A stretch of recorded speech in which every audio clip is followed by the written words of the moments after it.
Hello and welcome to the Heart Healthy Meal Series. I'm Dr. Neil Scott. I'm a cardiologist at El Camino Health. I'm Jacques Wilson, the executive chef at El Camino Health. And Chef, what do we have planned for today? We are cooking Kung Pao chicken. Kung Pao chicken, one of my favorites.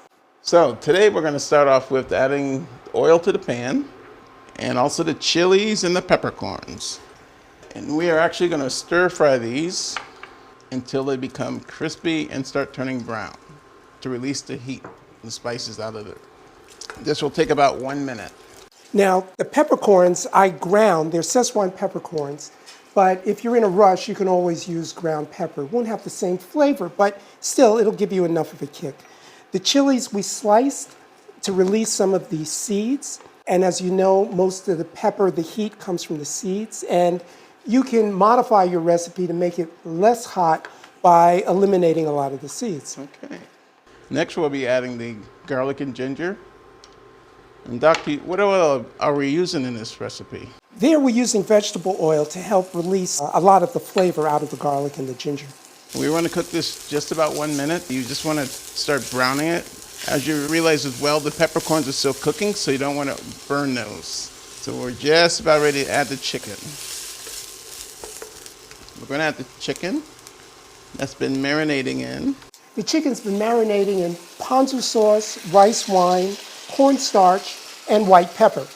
And we are going to stir this to become a single layer, and we're going to cook it for 1 minute.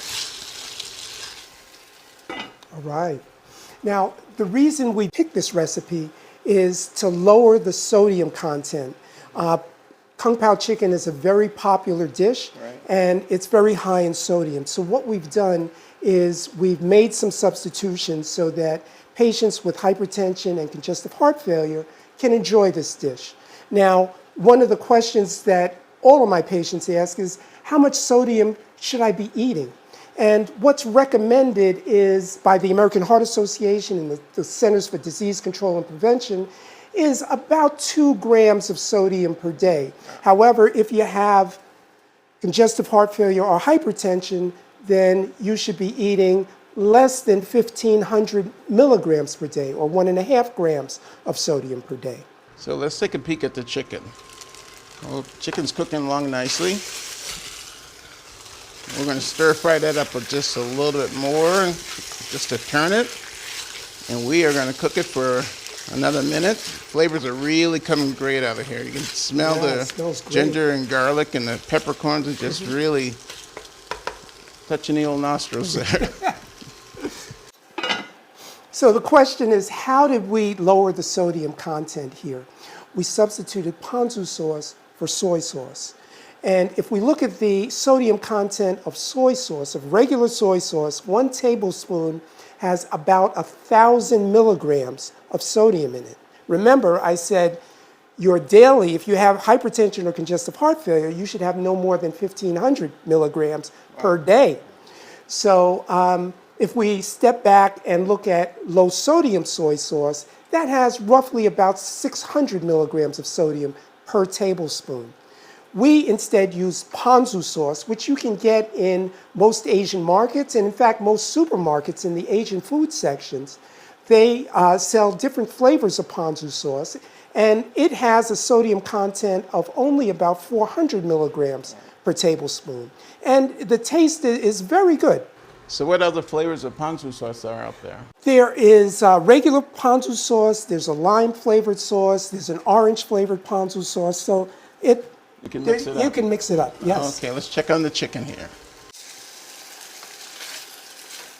It's cooking. It's brown smelling and nice. great. It's really, this is going to be delicious.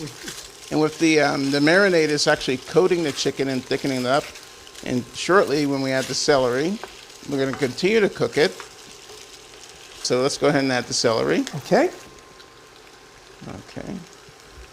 And we're going to stir fry this up just a little bit. This way you want to cook the chicken and the celery, incorporate everything in the marinade. And with chicken, you want to make sure it's cooked to 165 degrees. So if it's still pink, you want to continue to cook. Cooking time may vary with your pans, your stove top. So just make sure your chicken is thoroughly cooked. So now we can add the sauce. Okay. That sauce has ponzu sauce, brown sugar, vinegar, and sesame oil. And as this continues to thicken up, I'm just going to add a garnish to it. And the garnish is green onions or scallion and dry roasted peanuts. You got it, yes. It's smelling really good. You can serve it over brown rice. Brown rice tends to be a lot healthier and a lot better for you. And there you have it, Kung Pao chicken with a heart-healthy spin. You can find the recipe at the El Camino Health website, where you find the exact ingredients and measurements to make this dish, and we hope you like it. Good job, Doc. Thank you, Chef. Bon You appetit. did a great job. Thank as you. usual.